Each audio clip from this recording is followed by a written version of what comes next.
Lucas 7, a partir do verso 11. Vamos orar mais uma vez? Feche seus olhos.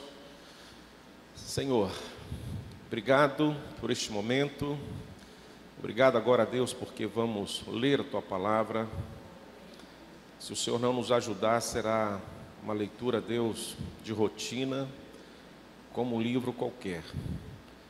Mas se o Seu Espírito, Deus, agir em nosso coração, em cada coração aqui presente, nós vamos conhecer, Deus, a Tua vontade, vamos ouvir a Tua voz. Será, Deus, a Tua revelação aos nossos corações. Faça dessa leitura, Deus, um bálsamo para o nosso coração, um renovo para a nossa alma, Deus. Nos ajude nesta manhã, é a nossa oração de gratidão e na total dependência do Teu Espírito, hoje e sempre. Amém. Irmãos, os irmãos conhecem que quando nós vamos lendo, a cada versículo, nós vamos dando alguma orientação, para depois nós podermos entrar no texto propriamente dito, na exposição desse texto desta manhã, da EBD, da Igreja Presbiteriana da Glória.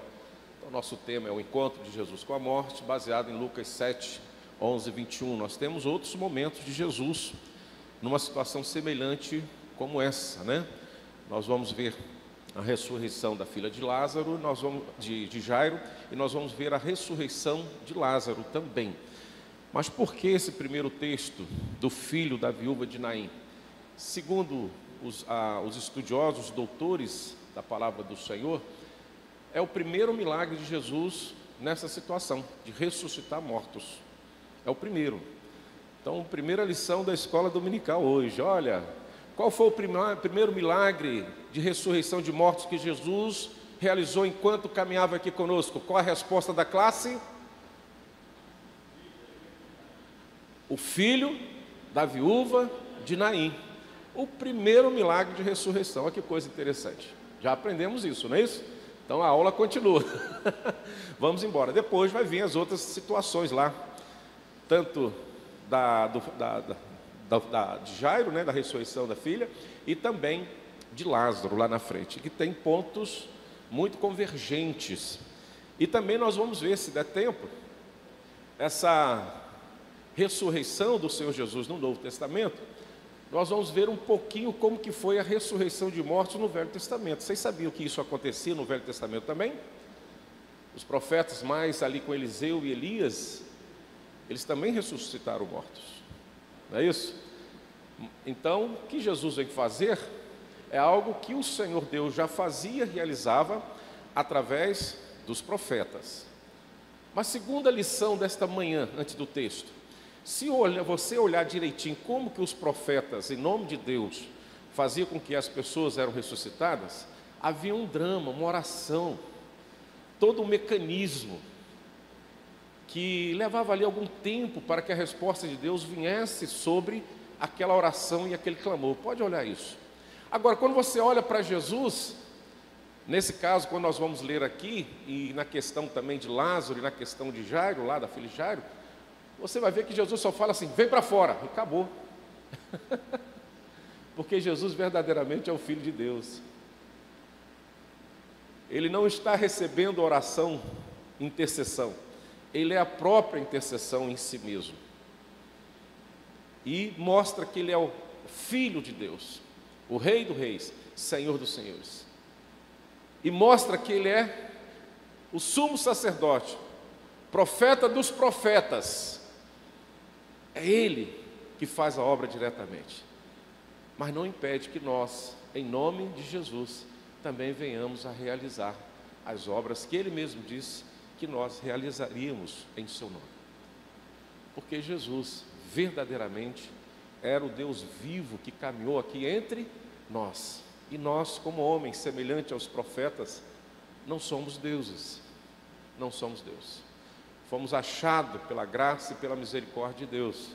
E através do Espírito Santo possamos exercer os dons que Ele assim nos concede a prover a cada um de nós. Olha que coisa interessante. Então vamos lá, a leitura, sem muita delonga, com calma. Primeira observação que eu quero fazer aqui, irmãos, é que esse texto da ressurreição do filho da viúva de Naim, que nós não temos o nome da viúva e nem o nome do filho. Então é conhecido como a viúva de Naim, uma região que nós vamos falar lá, um bairro, uma cidadezinha pequenininha. Esse momento acontece após, dentro do contexto, da cura do servo de um centurião. Então presta atenção aí. Jesus está caminhando. No primeiro momento, ele realiza a cura de uma pessoa, né, de um servo do centurião, que estava à morte, não tinha o quê? Morrido. E Jesus diz, ele está curado, e assim aconteceu. Então aquela doença grave que estava levando uma pessoa à morte, Jesus intervém nessa cena e muda a história desse servo, desse criado do centurião. Olha que coisa interessante, igreja. E em seguida, o Senhor Jesus se apresenta a um funeral. E o que? Ressuscita um garoto, um menino, o filho da viúva de Naim. Olha a ação crescente do poder de Deus, da ação de Jesus. Esse Jesus que nós cremos, esse Jesus que faz parte da nossa existência, ele cura enfermidades graves, mas também ressuscita mortos. Olha como a Bíblia, a ação de Cristo, ela é perfeita para o nosso entendimento. No primeiro momento, doença grave, a doença que tinha caminho de morte, ele cessa esse andar da morte. E agora, com o filho da viúva de Naim, com o filho, ele verdadeiramente vence a morte, muda a cena. Poderíamos até fechar hoje a escola dominical e ir embora agora dizendo assim, ó meu irmão, vai tranquilo, porque toda e qualquer situação com Deus não é problema. Deus sempre terá uma solução para o seu drama. Mesmo que este drama já tenha te causado terríveis consequências. E para isso eu chamo o seu coração, e na nossa tradução da palavra, que nós usamos muito, a RA, dá só uma olhadinha dentro do contexto lá de Eclesiastes 3, que há tempo para tudo. Leia aí, igreja, o versículo 15 de Eclesiastes. Dá uma olhadinha nessa introdução do encontro de Jesus com a morte. Dá uma olhadinha o que o sábio fala para nós, dentro desse contexto que há tempo para tudo, e os irmãos conhecem, mas muitas vezes pulamos esse versículo 15, não pensamos muito bem nele, mas tem uma resposta aí do poder de Deus, que precisamos ter. Olha só, versículo 15, vamos lá igreja comigo, o que é? Já foi. Lembra o contexto do tempo? Há tempo para tudo? Então, para Deus, o que está acontecendo aqui já passou. Já passou. O que há de ser também? Então, essa sua preocupação de amanhã, inclusive com a morte, para Deus já o quê? O que é já foi, o que há de ser também já foi. Agora leia bem forte, igreja, com fé, crendo. O que está dizendo? Deus... O que? Passou para você, e naquela teologia, né, da onipresença, onisciência, onipotência de Deus, desses atributos de Deus, Deus pode fazer. O filho da viúva de Naim, a vida tinha o que acontecido para eles? Já tinha a vida, hein? Quem morreu significa a vida passou. Aí você olha para Deus e fala assim, também é o que está acontecendo também para Deus, passou. Mas quando Deus entra em cena, muda a cena. Muda a cena. O que passou para mim e o que passou para Deus não é problema. Deus intervém e muda. Mudou da morte para a vida. Esse é o seu Deus, igreja. É o nosso Deus. É este Deus que cremos. Então vamos caminhar nessa fé, nessa perseverança. Porque quando nós encontramos com esse Deus, ou melhor dizendo, quando esse Deus se encontra conosco, fique tranquilo, todas as coisas estão no controle perfeito de suas mãos, e precisamos descansar nessa verdade. Entre tantos momentos que já tivemos este ano falando do encontro de Jesus conosco, nós precisamos entender que quando Jesus nos acha, nos encontra, há um confronto de vontades, a vontade de Deus e a vontade da nossa carne, mas a carne jamais poderá impor a Deus a sua vontade. Deus será sempre soberano sobre a nossa vontade. Por mais, e pegando aqui carona neste momento que o Brasil está vivendo, momento do carnaval, nessa total degradação da sociedade, depravação total do ser humano, Deus não está morto, Deus está agindo, Deus está atento. Não pense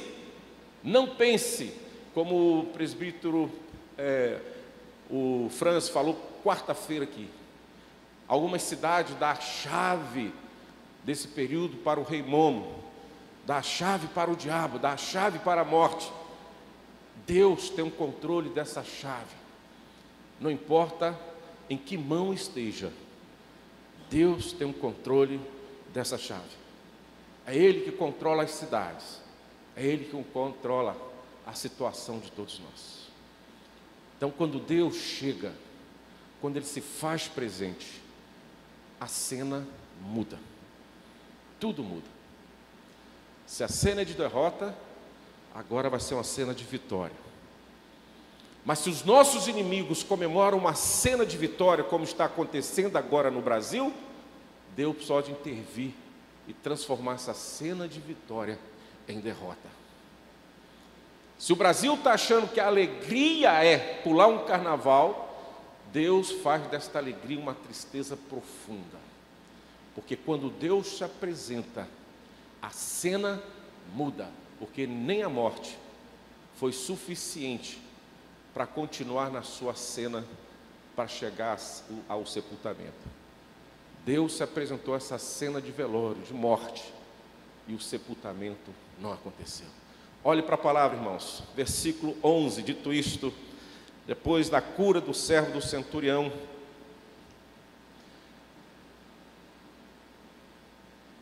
versículo 11, em dia subsequente, ou seja, após essa cura, do servo do centurião, dirigia-se Jesus a uma cidade chamada Naim, e ia com ele os seus discípulos, e ele não estava sozinho, igreja.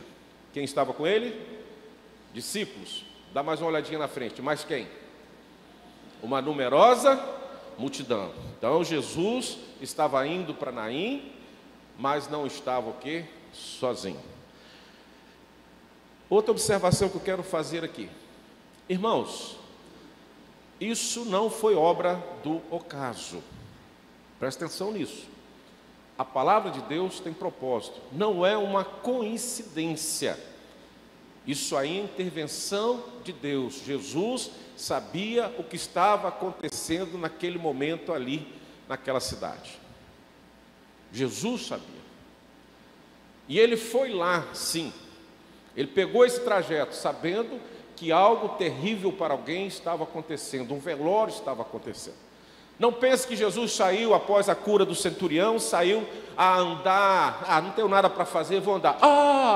Um velório, era o que eu estava precisando para demonstrar o meu poder. Não pense assim, não. Deus tem os seus propósitos. Deus tem nas suas mãos os controles.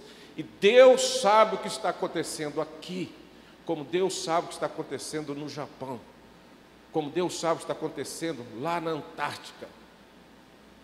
E se existe vida fora da terra, Deus também sabe o que está acontecendo lá. Pronto, falei. Ok? E se Ele quiser se apresentar nesse momento, Ele se apresenta, porque Ele é Deus. Foi Ele que criou o céu, foi Ele que criou a terra, o universo. Aonde o homem pode chegar, Deus já está. Deus não vai, O homem descobriu um novo planeta. Meu Deus, eu tenho que correr lá para ver o que está acontecendo. Não, foi ele que criou, ele está lá, ele sabe. Então não é obra do ocaso, não é uma coincidência, mas é o propósito de Deus. Quis Deus, na sua soberania, na sua onisciência, ir ao encontro deste funeral do filho da viúva de Naim. Então preste atenção, igreja, preste atenção, irmãos e irmãs. Quando você estiver vivendo uma situação extrema, preste atenção, Deus está ciente disso, não é novidade para Deus. Permaneça firme e aguarde pela fé a ação de Deus neste momento da sua vida. Deus não é pego de surpresa, é Deus que surpreende, é Deus que faz a surpresa, mas Ele nunca poderá ser surpreendido pela sua dor, pelas suas lágrimas, nem mesmo pela sua alegria. Deus é Deus. Então vamos lá, vamos ler comigo o segundo versículo, versículo 12, o que é que diz? Como se aproximasse da porta da cidade, eis que saía o enterro do filho único de uma viúva, e grande multidão da cidade ia com ela. Então olha a cena que Jesus encontra. Então se aproximou da porta da cidade. Então aquele velório, aquele sepultamento estava saindo da cidade, porque pela cultura dos judeus, mortos não poderiam ser sepultados dentro da cidade, sim fora da cidade, depois dos portões da cidade. Era este o comportamento. Segunda curiosidade de um sepultamento à luz da cultura judaica, teria que ser feito no mesmo dia, no mais tardar no dia seguinte. Não poderia durar mais do que isso, o sepultamento tinha que ser feito ali. Ela estava acompanhada de pessoas, e pela cultura da época, a mãe, aquele ente querido mais importante daquele velório, daquela pessoa morta, deveria puxar aquele cortejo.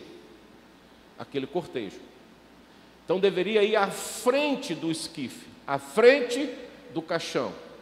Viria os jovens mais robustos, as pessoas mais fortes, carregando o esquife, o caixão com aquela pessoa morta. Atrás viria as carpideiras, aqueles que choram, aqueles que lamentam, e até muitas pessoas que eram ali pagas para lamentar e chorar naquele momento. Depois vinha o quê? A multidão que se compadecia com aquele momento de dor daquela pessoa que estava levando ali o seu ente querido para ser sepultado.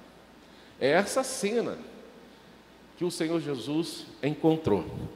Então o versículo 12 diz: como se aproximava a porta da cidade, eis que saiu o enterro do filho único de uma viúva, e grande multidão da cidade ia com ela. Era desse jeito aí, que era configurado a rotina, ou vamos dizer assim, a liturgia de um sepultamento, desse jeito aí. Não é muito distante do nosso, né? Dessa forma.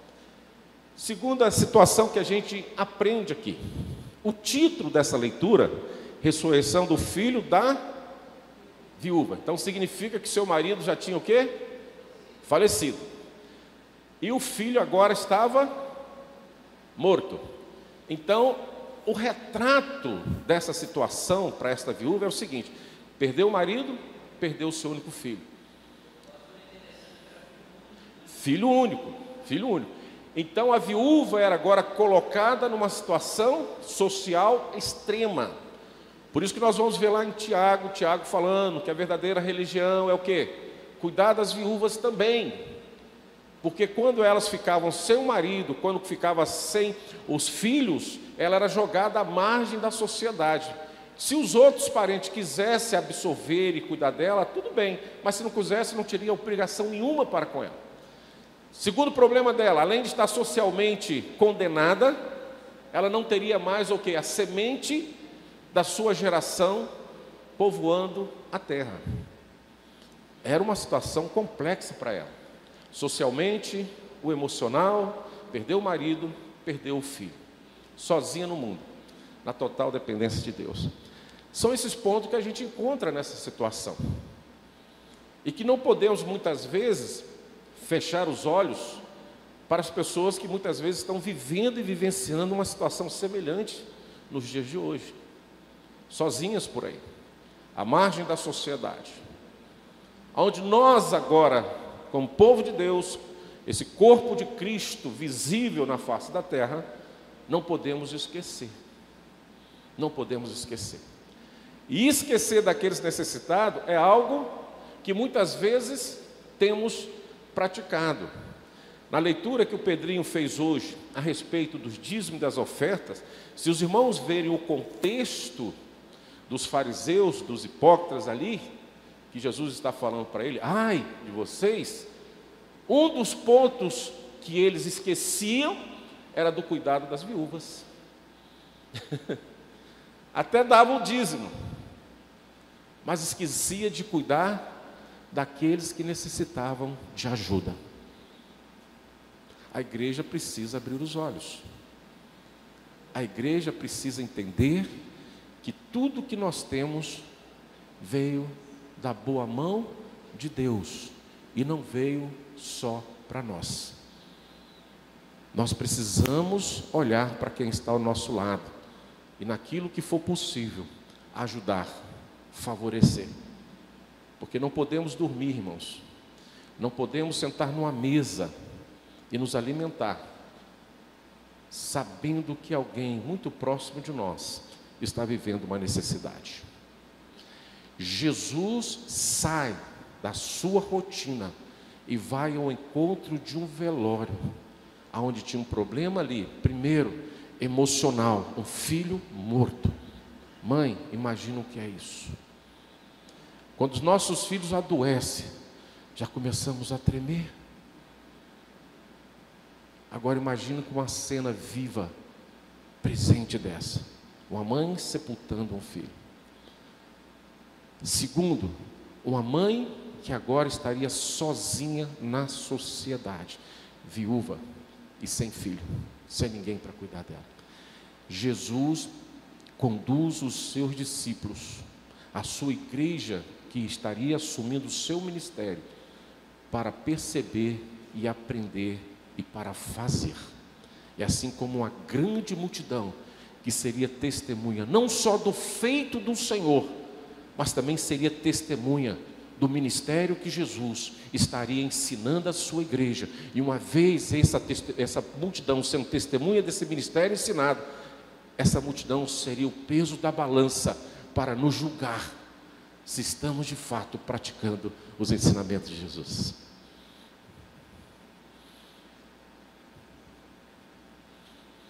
Por isso que muitas vezes as pessoas olham lá e falam assim, para ser crente igual aquele sujeito ali, não dá não. Porque ele sabe os ensinamentos de Jesus e sabe que muitas vezes, muitos de nós não temos praticado. Vamos para frente. Olha que eu nem cheguei ainda na minha narrativa, só estou no texto aqui. Vamos lá. Versículo 13, não é isso? Vamos junto? Vendo-a, o Senhor se compadeceu dela e lhe disse o quê? Não chores. Não chores. Tem hora que eu olho para Jesus assim, eu falo assim, poxa vida, eu fico pensando nisso. Como falar para uma pessoa, não chore diante do seu único filho morto? Quem já fez capelania aí, levanta a mão. Quem já visitou um hospital? Todo mundo, né? Quando nós damos orientação aos auxiliares de capelania, aos visitadores de hospital, a gente sempre chama atenção por um cuidado, que muitas vezes nós também erramos pelo vício da nossa linguagem. É você chegar no hospital e dizer assim para uma pessoa, vai tudo bem? É chegar no hospital e falar assim, boa tarde, bom dia. Eita ferro, tem que ter muita coragem para falar isso, né, Leilinha? Né, Leilinha? Vai tudo bem, Marquinhos? Aí na UTI? Para falar isso, você tem que ter algo que venha em seguida. Você tem que ter algo que de fato vai fazer com que aquele dia seja bom. Você tem que ter algo que aquele dia de fato estará tudo bem para ele. Porque então você só fala assim: oi fulano, vim aqui te visitar, vim orar com você. Eu vim aqui te estimular, a te encorajar a crer em Deus. Sai de uma outra forma para você chegar no seu objetivo. Use o discernimento. Porque se você falar bom dia, como vai você no leito do hospital, você tem que ser como Jesus. Não chore no funeral. Você já conseguiu chegar para alguém no funeral e falar assim: pare de chorar, mãe, pelo seu filho morto? Você já conseguiu falar isso? Eu sempre falo: chora. Sou diferente de Jesus, viu? Eu falo assim: chore. E chore muito. Mas chore bastante. Mas não perca a fé num Deus que tudo sabe.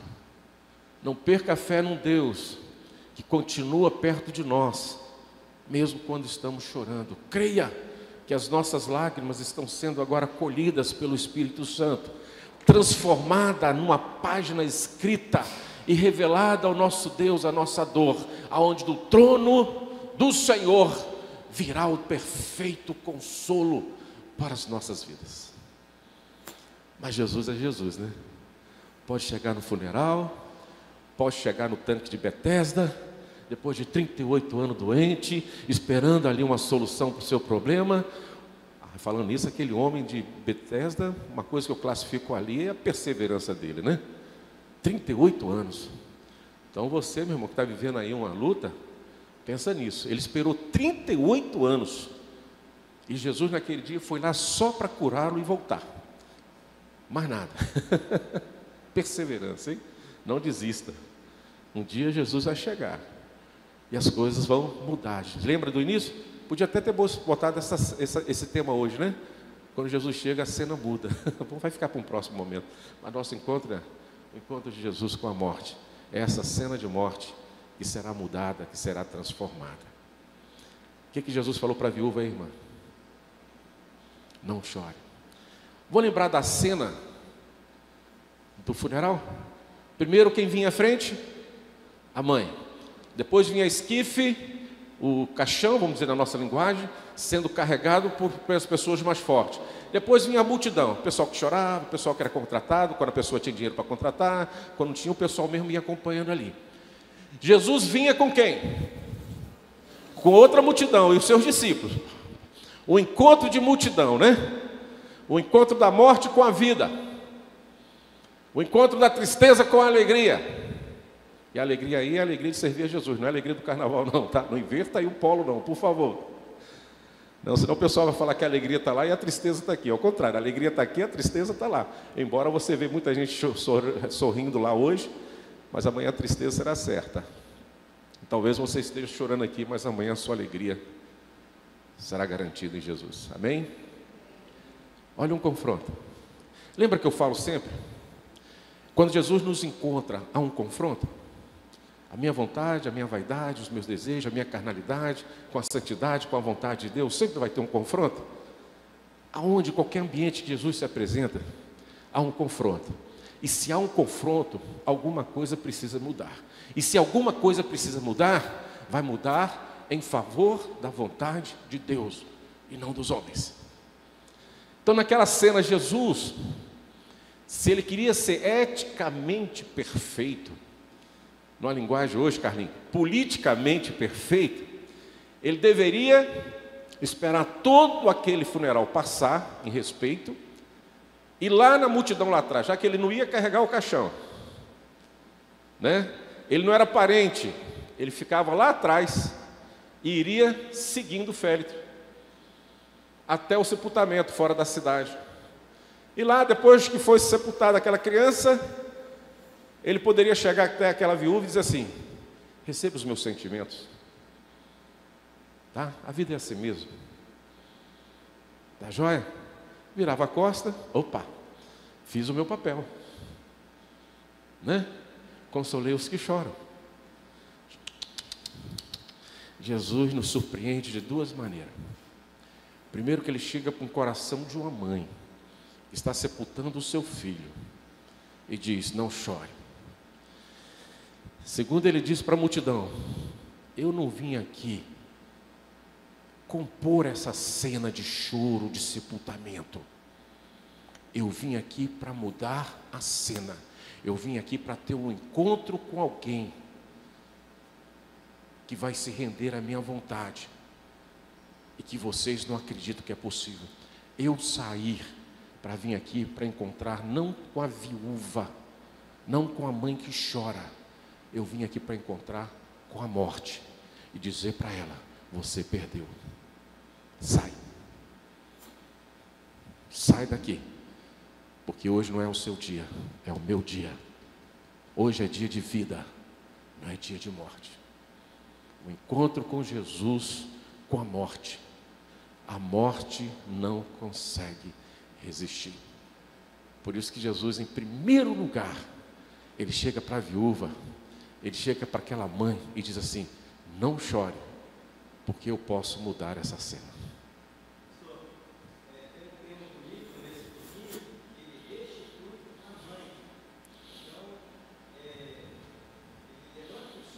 Uhum. A mãe.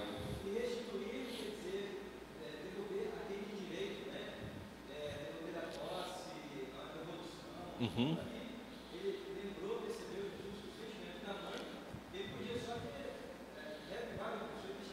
Consolar e pronto. Uhum. Restituir o filho à mãe e restituir ao filho a vida. Olha que coisa interessante. Obrigado aí pela ajuda. Só quem pode mudar isso? Jesus. Esse é o encontro de Jesus. Esta é a pessoa de Jesus. Então, quando ele olha para essa viúva, há um texto aqui, uma palavra, irmãos, que, por isso que eu falei dessa ênfase do encontro, não chores, mas antes do não chore, eu deixei isso de propósito, para dizer dessa palavra. Esse não chore foi provocado nos lábios de Jesus, primeiro por um sentimento profundo no coração que está aí, a compaixão. Você pode ver que em muitos momentos, quando Jesus vai praticar um milagre, uma ação, é movido por compaixão. Olhou por compaixão, teve compaixão. Então, igreja, falar por falar pode ficar muito bom para um discurso, uma boa oratória. É o que nós estamos vendo hoje, os púlpitos recheados. Mas não estamos conseguindo enxergar compaixão. Fala para mim um pouco de compaixão, Eliseu. O que você entende? Me ajuda. Quer um microfone? Fala alto. O que entende por compaixão? Peguei ele de surpresa, não estava combinado não. É triste fazer isso. Quase não faço isso, mas Eliseu, ele sai dessa, sai fácil, sai pela esquina aí. Que sentimento é esse? Compaixão. Nós temos alguns sentimentos, pastor, que ficam muito bem substituídos à compaixão. E a compaixão é exercitada, ela não funciona de discutir, é um exercício contínuo. E a compaixão, ela leva em conta alguns aparatos ao redor. Uhum. Então, para a pessoa ter compaixão, ela tem que ser observada o sítio, os acontecimentos ao redor, para que os sentimentos sejam fluídos. E não saiam do dia, não estalam. Então a compaixão precede a ação. A ação. Oh, bênção. Você olhou, viu meu drama, né? Só o meu olhar para ali, você já falou: pastor, que água, coisa boa. Entendeu? Obrigado, irmã. Olha só, então a compaixão precede a ação. Primeiro você fica compungido, sensível, e não vai descansar se não se movimentar em favor daquela situação. Perguntinha para você, bem baixinho, para ninguém ouvir. Nem quem está em casa vai ouvir. Você já sentiu compaixão por alguém? Cuidado. Se você falar, sim, pastor, então você fez alguma coisa. Eu posso perguntar, o que você fez? Opa, não vou fazer isso. Porque só ter compaixão não leva a ninguém a contabilizar os seus feitos em relação ao próximo diante de Deus. Jesus olhou para aquela viúva e teve, primeiro, compaixão. Aí ele chega diante dela, bem alto, para todo mundo ver. Esse bem alto é por minha conta, tá? é meu. A Bíblia fala que ele chegou para a viúva e falou: não chores, mas não sei o tom da sua voz, se bem alto é por minha conta. Não chores. Por que eu falo que ele falou bem alto? Porque eu acho que ele queria dizer isso, e sempre Jesus, quando vai realizar o milagre, ele fala bem alto para que todo mundo possa ouvir e ter duas reações. Alguém fala assim: graças a Deus que Jesus chegou e vai ser resolvido. Ou o pessoal fala assim: esse cara é louco. Como é que ele fala para a viúva: não chore, se seu filho está morto? É um lunático. Então ele chama a atenção, não só de quem é alvo da sua compaixão, mas ele chama a atenção daqueles que estão assistindo, porque ele é o Filho de Deus, está no seu ministério, está se revelando, é o Deus Emanuel, é o Deus presente. Então ele não falou no ouvidinho: não chores, eu estou aqui, calma, vou dar um jeito, não chores. Aí a multidão teve as suas reações. Então vamos lá. A multidão ia com ela, Jesus a viu, se compadeceu, ele disse: não chore. E aí versículo 14, vamos lá? Chegando-se, tocou a esquife, vamos lá, igreja, e parando os que o conduziam, disse: jovem, eu te mando, Jesus falando, eu te mando, levanta-te. Primeiro chega para a mãe: não chore. E vira, a mãe vinha à frente do cortejo, à frente do esquife, do caixão. Não chore. Para aí, pode parar. Não falou para quem carrega, falou para quem estava dentro do caixão. Qual foi a palavra de Jesus? Levanta-te e anda. Só isso. Levanta, anda. Vamos lá, algumas considerações. Primeiro, falo eu, ele prepara o coração daquela mãe para grandes emoções. Não chorei, fica calma, estou aqui, cheguei na cena da sua tragédia, cheguei na cena do seu choro, eu estou aqui, calma. Creia somente, confia, abra os olhos para que veja a minha glória e creia que eu sou filho de Deus. Não chores. Chega diante daqueles jovens, pare, e não se direciona ao jovem: abra o caixão, desamarre, desate. Jovem, eu te mando, levanta-te. Vamos lá, considerações. Primeiro, a morte tem ouvido.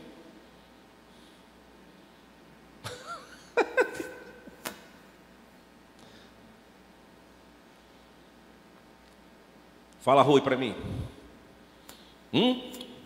A morte tem ou não tem ouvido?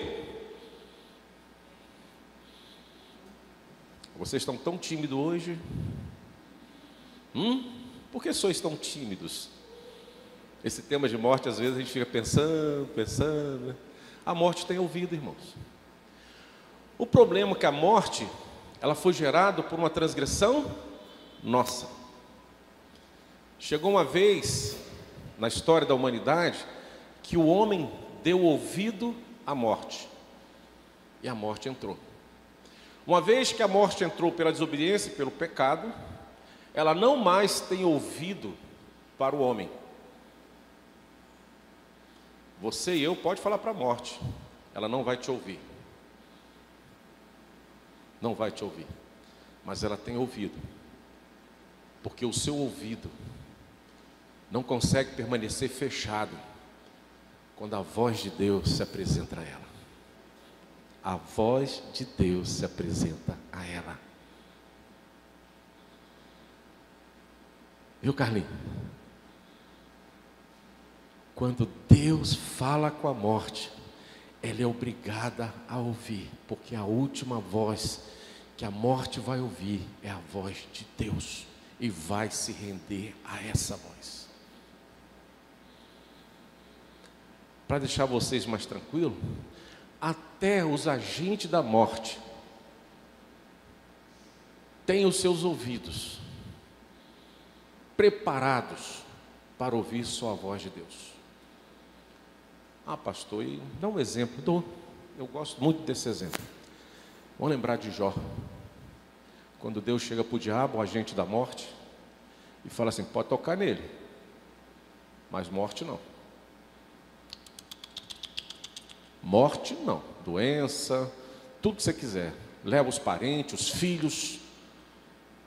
Eu acho que lá também no cantinho, Deus falou assim para o diabo: nem a esposa, hein? Viu, mulheres presbiterianas? Não está no texto, mas eu acrescento. Não estou errando, não. Falou para ela: nem a esposa, os filhos pode, mas a esposa não. Agora, com Jó, faz o que quiser, menos a morte. E os agentes da morte falaram assim: opa, tem que obedecer. Até o diabo. Até o diabo. Então a morte tem ouvido, irmãos, para ouvir a voz de Deus. O menino ressuscitou, mas Apocalipse nos leva a entender e compreender que um dia, quando a morte estiver sobre nós, fique calmo, fique tranquilo. Essa morte que estará sobre nós, salvo aqueles que vão ver Jesus voltar, os seus ouvidos já estão preparados para ouvir a voz de Deus e dizer: Eliseu, levanta. E a morte: opa, vai Eliseu, pode ir. Rui, levanta. Carlinhos, Delminha, levanta. Eni, levanta. Maria, levanta. Enoque, levanta. Ruth, levanta. E a morte vai ter que sair de lado. E a morte ainda vai ouvir: agora é você, morte. Lança-se ao seu lugar no inferno. Leia Apocalipse. E ela vai obedecer. É o encontro de Jesus com a morte. E olha que eu não mencionei que daqui a pouquinho nós vamos ter o culto da ressurreição lá em lembrete, esse dia que o próprio Jesus, morto, sepultado no terceiro dia, falou para a morte: quer saber de uma coisa? Chega, eu quero sair daqui. Eu quero cumprir a minha promessa, que ao terceiro dia eu vou ressuscitar e vou encontrar com os meus discípulos. Aí a morte falou: o que eu posso fazer? Então vai embora. Foi assim que Jesus fez com Jairo: creia somente e verás a glória de Deus. Aqui no primeiro texto diz que Jesus, no dia seguinte, ou seja, Jesus deixou aquele jovem, o filho da viúva de Naim, morrer, e chegou no seu sepultamento e o ressuscitou. Assim, da mesma forma, Jesus fez com Jairo, parou para curar uma mulher enferma que há 12 anos tinha uma hemorragia e nem se preocupou com a correria, ficou calmo, sereno e tranquilo. E o desespero de Jairo, e Jesus só falou para ele assim: creia somente e verás a glória de Deus. E chegou na casa de Jairo, a sua filha já estava morta. As pessoas começaram a rir e zombar de Jesus, que falou: a menina só dorme. Quando Jesus esteve com aquela menina, falou: menina, levanta. E a morte falou assim: ih, de novo, esse encontro com Jesus está difícil para mim. A cena muda.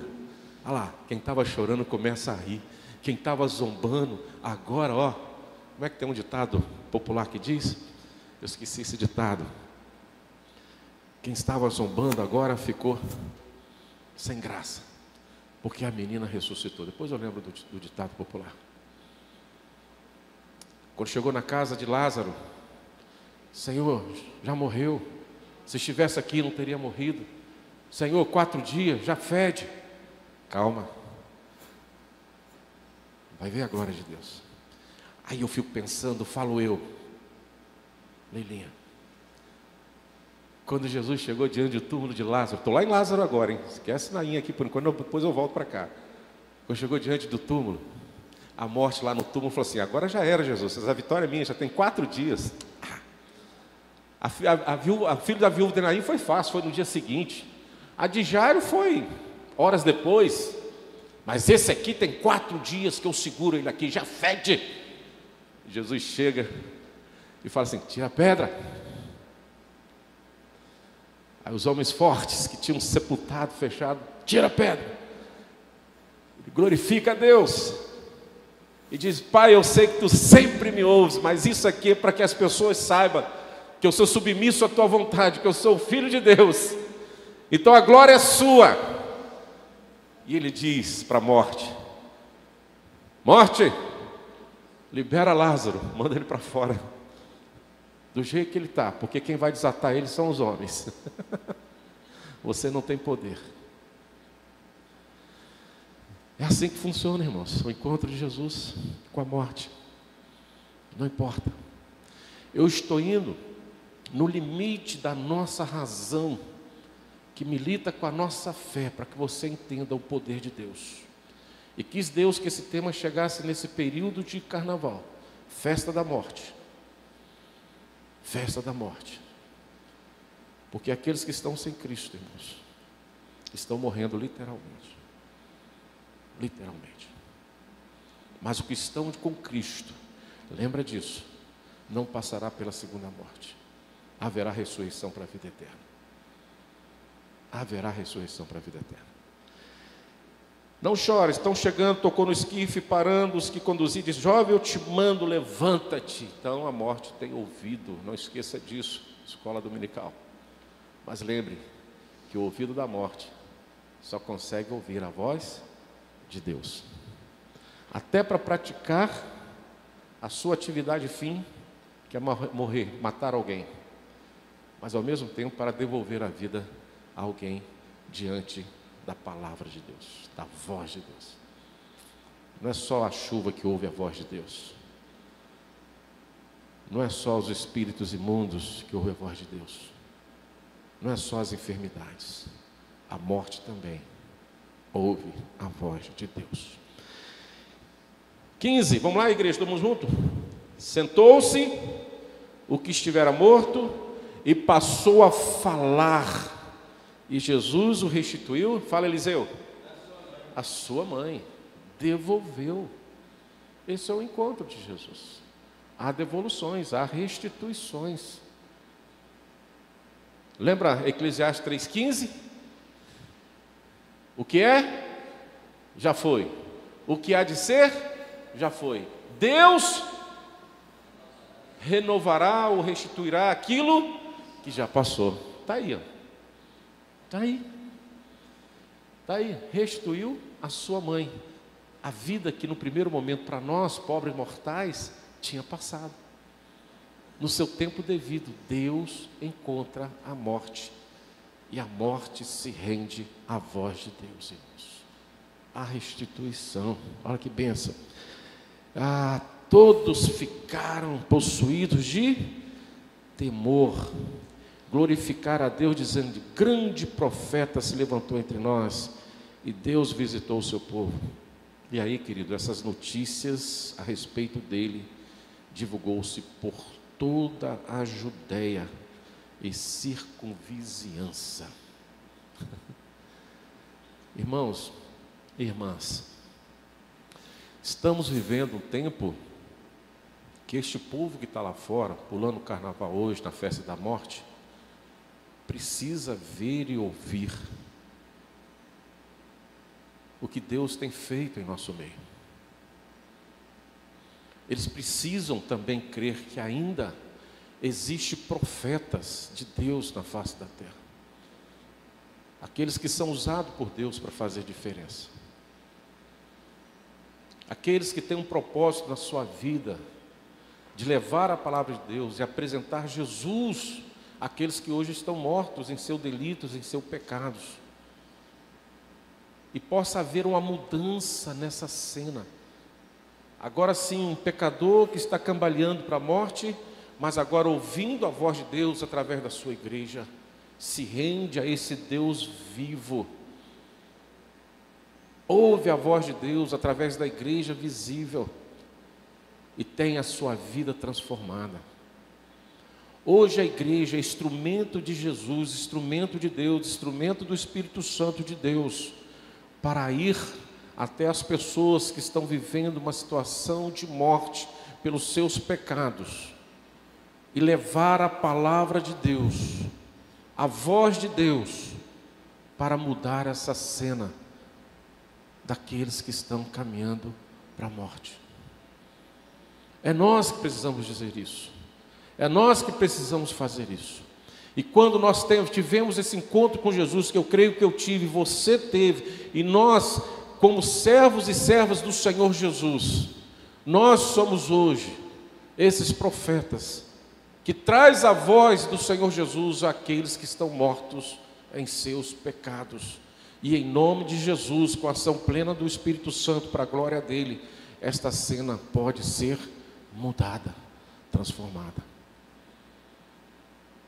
Porque hoje o que gera a morte é o pecado. Porque o salário do pecado é a morte. E se eu quero mudar essa cena, eu preciso o quê? Levar a voz de Deus aos corações dos pecadores, para que eles se arrependam. Para que eles se arrependam. Para que no dia que a morte o visitar, a morte já estará com seus ouvidos preparados para ouvir a voz de Deus e nos liberar para encontrar com esse Deus por toda a eternidade. Aqueles que nesta vida ouvem a voz de Deus e se rendem a esta voz, não passará pela segunda morte. Não terá companhia de Satanás e da morte no inferno, mas herdará a companhia de Jesus e dos santos nos céus para todo sempre. Ou seja, a ação do Senhor Jesus diante da morte em relação aos santos, que por consequência dos pecados são atingidos por essa primeira morte, a morte natural, que todos nós, se não pudermos ser testemunho da volta de Cristo, vamos ver, é uma cena que será mudada por esta voz do chamamento da ressurreição, aonde nós sairemos da morte, nosso corpo, e seremos transformados, e aí sim, configurado uma realidade celestial, e vamos viver junto com o Pai da luz, para todos os sempre. É como se vivêssemos num ambiente de trevas, e de repente a luz aparecesse, e mudasse toda a história da nossa eternidade. Por isso que Jesus se apresenta diante de uma grande multidão, uma multidão sem esperança, uma multidão que tinha uma só convicção. Qual convicção? Essa criança, esse menino será enterrado e acabou. Acabou para ele e acabou para a mãe. Essa é a convicção que muitos têm lá fora, seguindo os seus cortejos fúnebres neste período de carnaval e tantos outros períodos. Mas nós somos o cortejo da luz, nós somos o cortejo da vida, nós somos o cortejo da ressurreição, em nome de Jesus, para mudar essa cena que estamos vivenciando lá fora e levar ao coração do pecador a palavra de Deus, para que eles ouçam e se arrependam dos seus pecados, e a cena da sua eternidade seja mudada por ação plena do Espírito Santo, porque a igreja falou, porque a igreja pregou, porque a igreja testemunhou. E eu fecho com aquela palavra: antes da ação de Jesus para ressuscitar o filho da viúva de Naim, Jesus teve compaixão dela, teve compaixão da sua tristeza, teve compaixão da sua situação social, emocional, teve compaixão e mudou aquela cena. Que esta igreja possa se apresentar diante dos pecadores, primeiro com compaixão, irmãos. Pastor, mas que compaixão? Meus irmãos,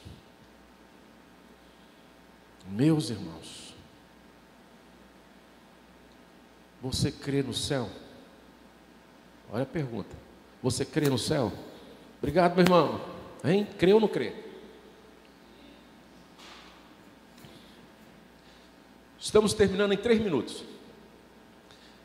Eu quero ouvir da igreja, o que é o céu para você? O que tem no céu? Vamos lá. Fala aí, vocês já aprenderam isso desde a tia Tereza, lá atrás, não tem nem problema. Vamos lá, do CP.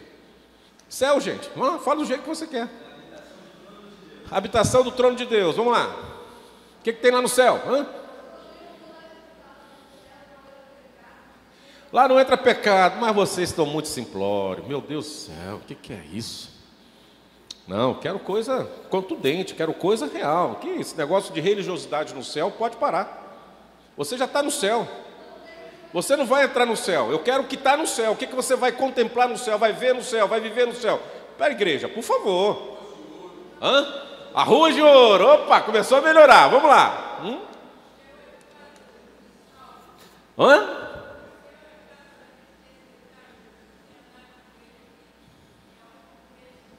Vai ser a recompensa, galardão. O que mais, gente, tem no céu? Gente, vocês não sabem o que tem no céu, não? Ruas de ouro já foi falado aqui. O que mais? Vamos reencontrar familiares salvos. O que mais? Minha sogra, ô glória! Aqueles que creem, digam amém, amém. Mãe, lugar de alegria, de paz, né? Lá está a árvore da vida, o próprio Jesus, contemplação, glória, não haverá choro, não haverá tristeza, não haverá, gente, não haverá doença, não haverá preocupações nenhuma, nem fake news. No céu é um lugar de alegria perene e eterna, não haverá sofrimento, não haverá ansiedade, depressão, angústia, infarto, câncer, o que mais? Não precisa pagar plano de saúde, o que mais? Nem enfrentar a fila do SUS. Que glória, que glória, que glória, que bênção é o céu. Você crê nesse céu? Eu creio. Eu creio que o céu com Jesus é infinitamente melhor do que pensamos e imaginamos. Mesmo que seja nessa linguagem bem humana, bem natural, bem simplória nossa. Tem medo de falar isso não. João foi lá para uma linguagem poderosa, rua de ouro, cristais, prata, não sei o quê. Então ele colocou lá em cima a igreja que era muito pobre na terra. Então colocou o céu como lugar mais rico. Mas a riqueza verdadeira do céu, irmãos, é que nós vamos estar com Jesus para todo sempre. E Ele será o provedor eterno de toda e qualquer necessidade do seu povo. Eu rogo ao Senhor Jesus que no céu, como eu sou muito simplório e gosto só de bife a cavalo, estava doido para falar isso, tinha uma deixa, né? Um bife a cavalo, mexeram comigo lá no grupo da SAF, eu tenho que falar aqui, né? Como eu gosto muito de um bife a cavalo é bife com ovo em cima, irmão, tranquilo, não é o cavalo que vai em cima não, tá? É o ovo, né? Eu fico pensando assim na minha oração, Jesus, eu vou trocar o meu bife a cavalo lá no céu por aqueles pãezinhos e peixinhos que o Senhor multiplicou lá no deserto. Jesus, eu troco aquele bife a cavalo lá no céu por aquele peixinho assado na praia após a sua ressurreição com os discípulos, desde que seja feito pelas tuas mãos. Nada contra o PH domingo que vem, então nós vamos comer tudo que o PH colocar na mesa, né, irmãs? Vocês prometem, né? Já falei para jejuar e orar, né? Vocês vão comer sem murmuração, hein? E sem comparação, tá? Dizendo, o vino é melhor, aquelas coisas todas, né? Sem comparação, porque é Jesus que será o provedor. Esse é o céu para mim. O que vier de Jesus será bom, infinitamente melhor. Aonde eu quero chegar com isso? Primeiro eu perguntei o que é o céu. Irmãos, o que a Bíblia relata que será o inferno?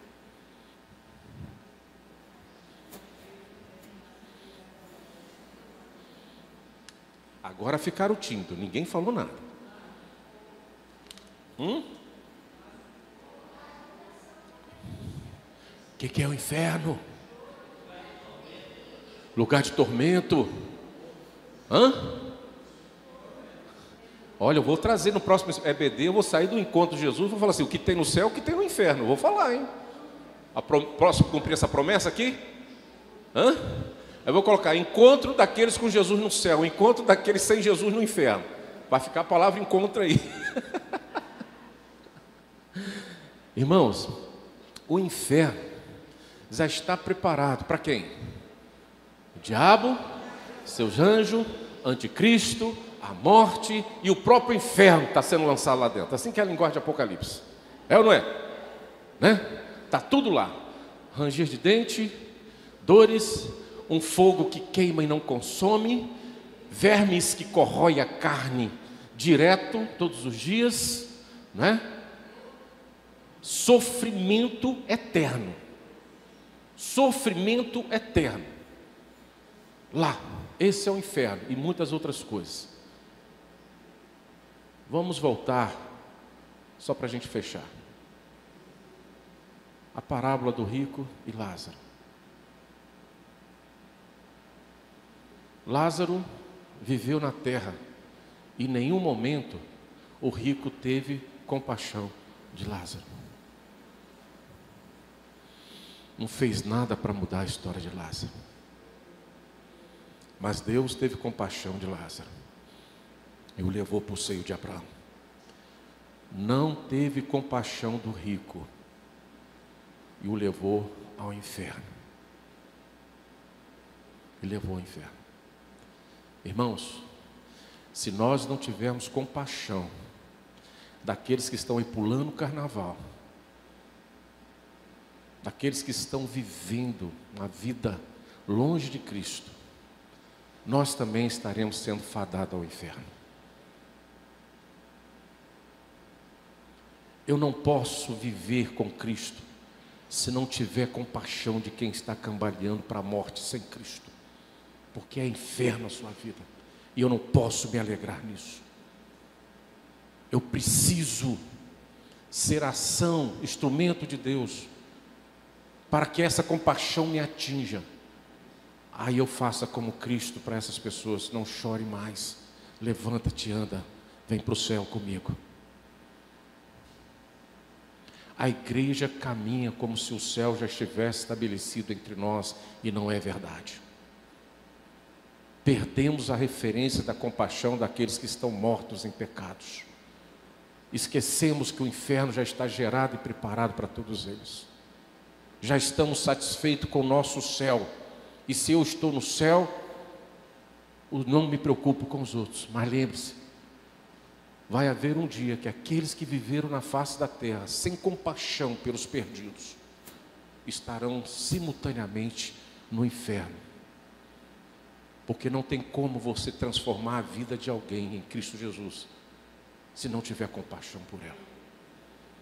Se não tiver compaixão por ela, se você não souber o que é o inferno na vida daquela pessoa.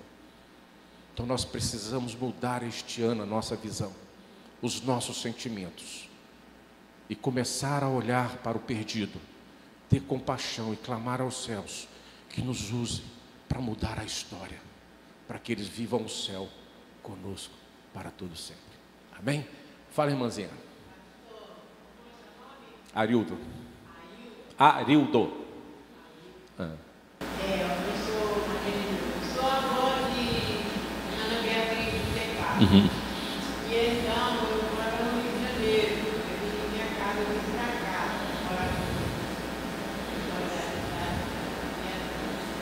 E eu vou dizer para o senhor, eu passei na minha vida, eu estou aqui pela misericórdia de Deus. Amém. Passei por 2 acidentes na minha vida.